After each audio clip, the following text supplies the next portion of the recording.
Hey everybody, I'm back. Excuse my hair, I just took a shower, so nice and clean. I forgot to tell you something in the first video about this fabric cup. Right here, let's turn you this way. Right here, where you're thinking you're going to make your cut, put a layer of Mod Podge here.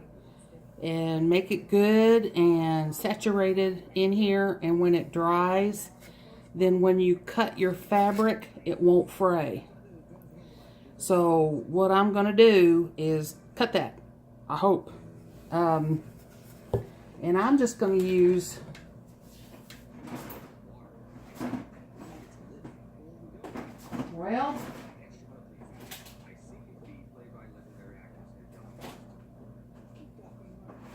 I'm going to use some electrical tape because that's what I've got handy.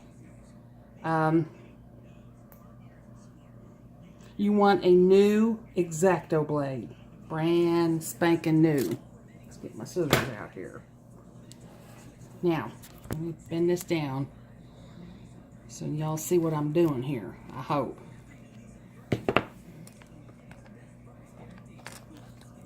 Well, you know what? Let's put it here. I'm sorry guys, I'm not the best video photographer in the world, but what I'm going to do is I'm just going to put electrical tape right down the middle of the cup. Nothing special. I mean, you want to look at it and see that it's somewhat straight.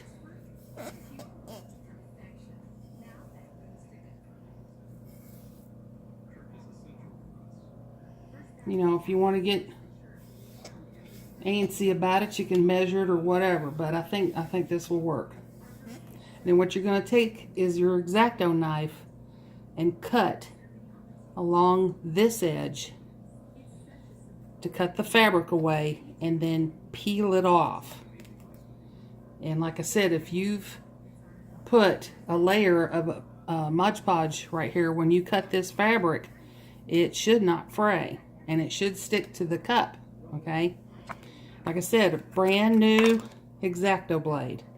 Now you want to be careful. Brand new X-Acto blade has a very, very sharp tip. If you press too hard, it will break. And it could fly anywhere. And I'd rather not have that end up in your eye or in your fingers or whatever. Sorry, that's my oven. I'm cooking my dinner, so I figured I'd do this real quick. So this is what we're going to do. If you have something better than an X-Acto knife, use that. I've seen some people use the box cutters because they can take the knives off, you know, as they go. So this may take you a couple passes.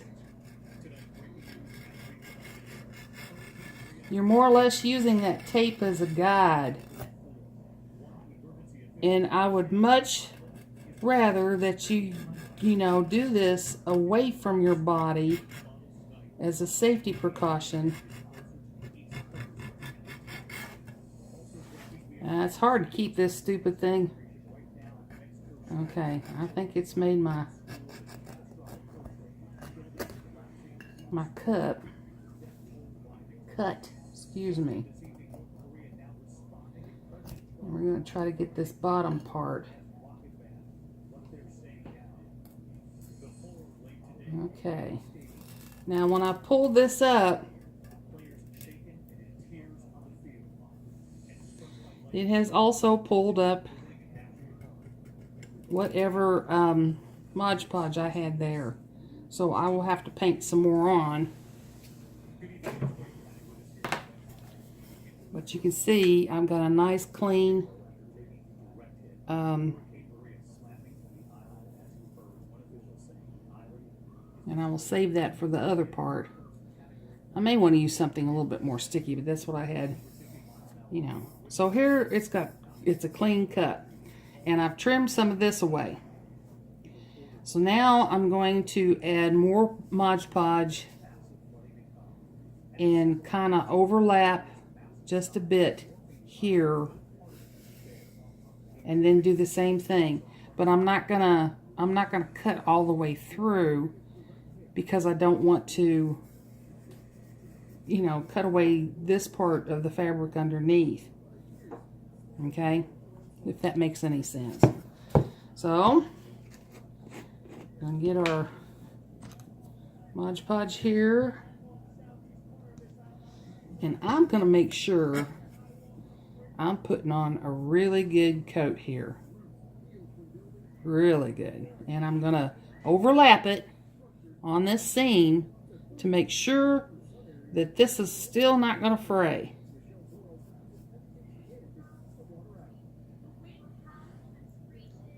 And I mean, I'm going to put it on really thick, because I want this to really come through the fabric.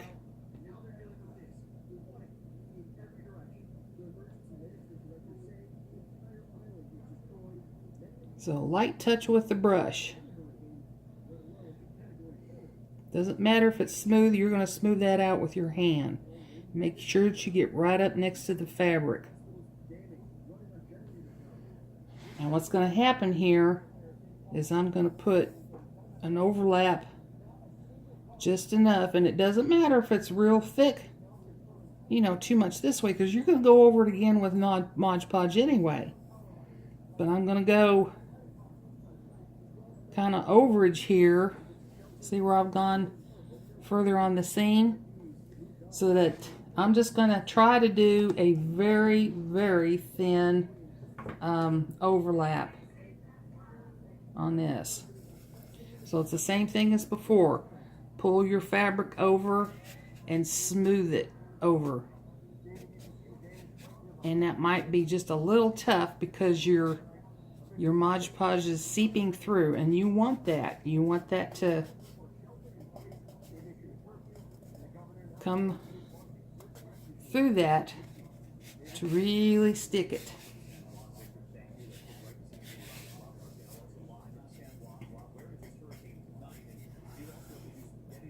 What I'm also going to go ahead and do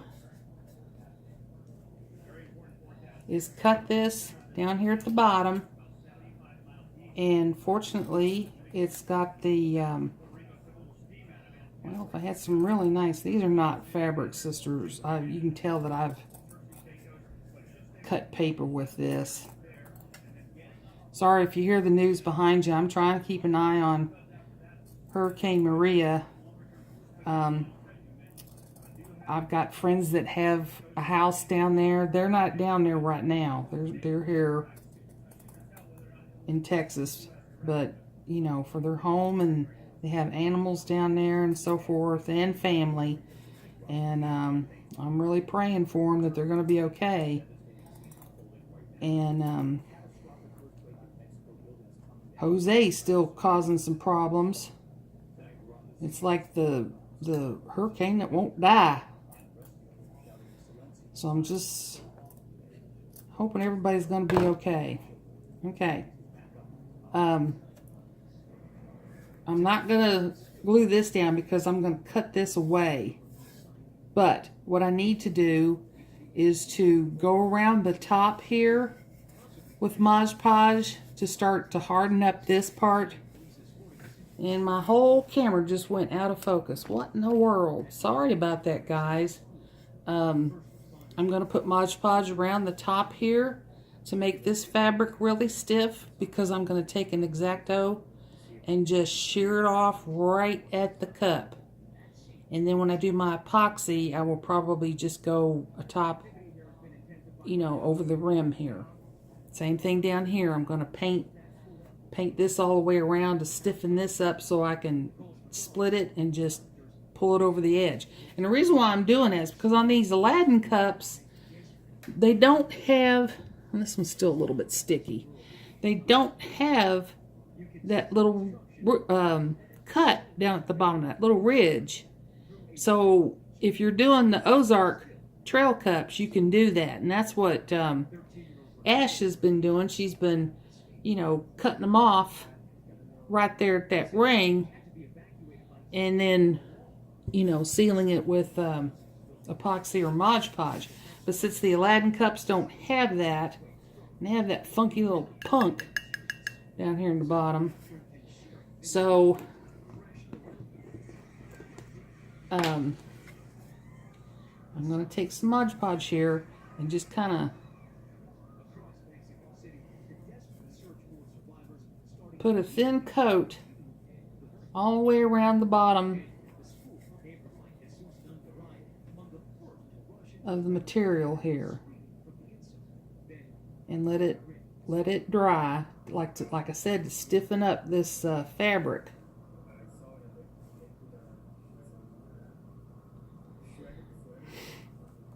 And then way it'll be easier to cut. Let me get that other cup out of the way. I don't want to mess up the epoxy on there. It's still a little tacky, so I don't want to.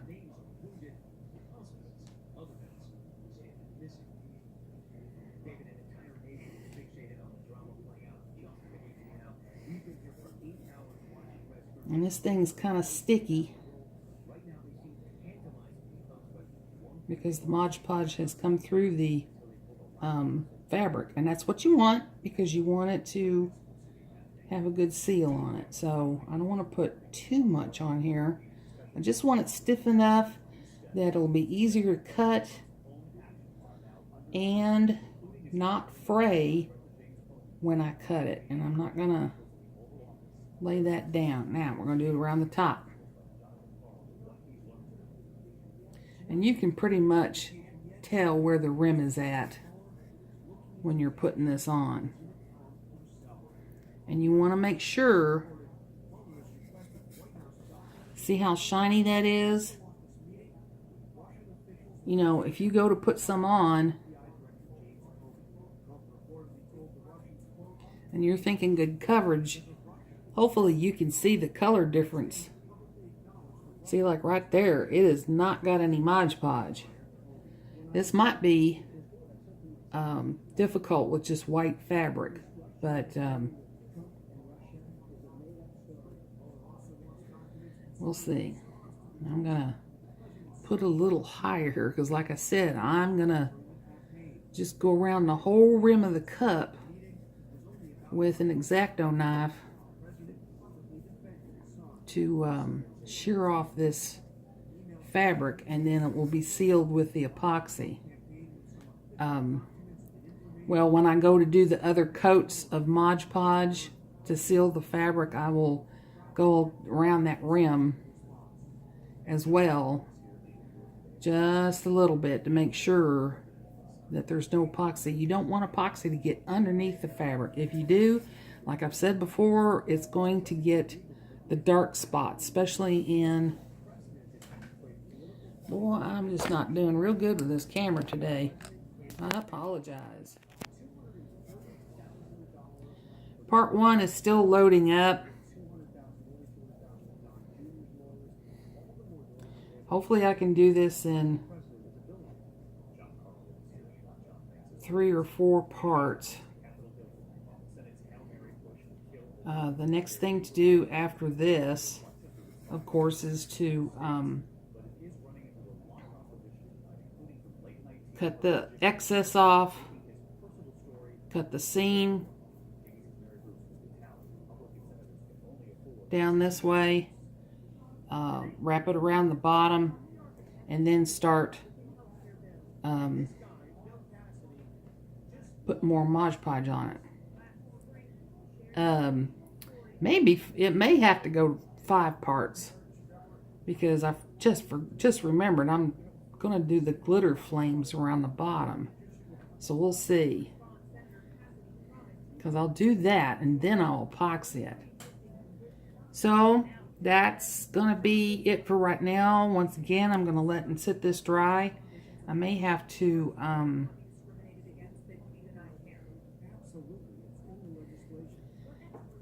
put it upside down in something, so that, because I can't bend this down anyway. That's the next step, and we'll get back when this is all dry, and we'll do some more, and maybe tomorrow, because the light gets pretty dark in here at night, And it's getting kind of dark anyway, so we'll see you again here soon.